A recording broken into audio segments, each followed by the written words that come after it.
ఈ ఇరిగేషన్ ల్యాండ్ని అసలు దేనికి ఉపయోగించాలని ఇంత మౌనంగా ఉన్నారనేది ప్రశ్నార్థకంగా మారినటువంటి సందర్భం. ఈ స్థలాన్ని ఎవరికి చెందబోతున్నది అని అన్నది ఒక అనుమానం కలుగుతుంది. దీనికి అంతా కూడా క్లియర్ చేసిండ్రు అన్నది అనుమానాస్పదమే ఉంది. ఈ స్థలాన్ని ఖచ్చితంగా గవర్నమెంటుకు చెందుతుందా లేదా ఎవరి చేతుల్లో కన్నా వెళ్ళబోతుందా? ముందు భవిష్యత్తులో ఈ స్థలాన్ని గవర్నమెంటే ప్రభుత్వ స్వాధీనంలోనికి వెళ్ళి ప్రజా అవసరాలకు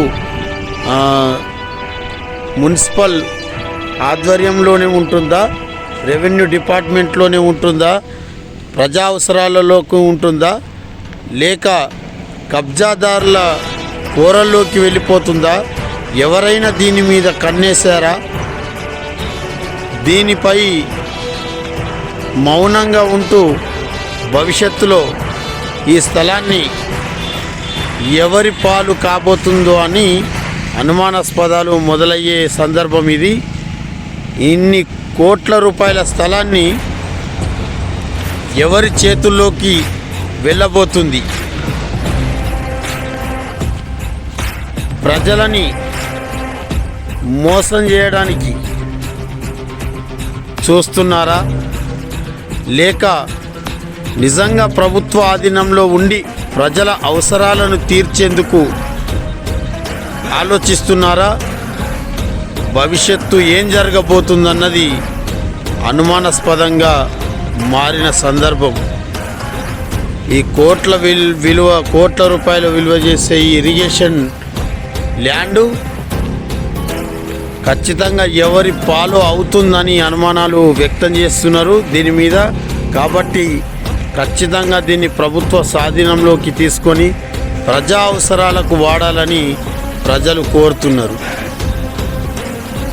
దీనిపై ఎక్స్క్లూజివ్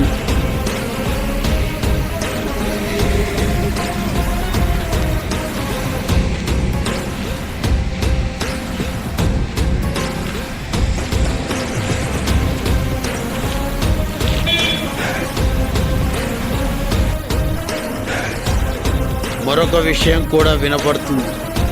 ఈ స్థలంపై ఎవరో కన్నేశారు, ఎవరో కబ్జా చేయబోతున్నారు. దీన్ని ప్రభుత్వ స్వాధీనంలోనికి కాకుండా, ప్రజల అవసరాలకు కాకుండా కబ్జాదారుల కోరల్లోకి వెళ్ళబోతుందనే అనుమానాలు కూడా జోరుగా వినిపిస్తున్నాయి. ఇది నిజమా అబద్ధమా భవిష్యత్తులో తేలనుంది. గత కొద్ది రోజుల్లో తేలనుంది.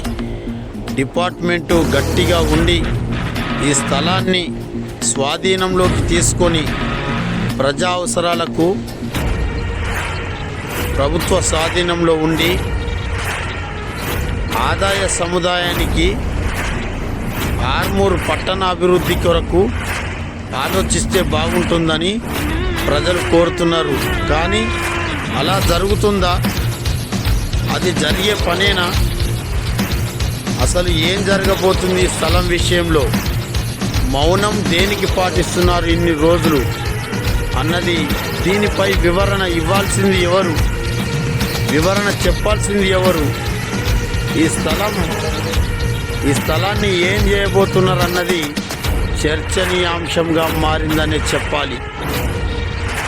చూద్దాం భవిష్యత్తులో ఈ స్థలాన్ని ప్రజా అవసరాలకు తీరుస్తారా, లేదా ఆర్మూర్ ప్రజల నోర్లు మూయించి కబ్జాదారుల కోరలోకి వెళ్ళబోతుందా? చూద్దాం. Wait and see.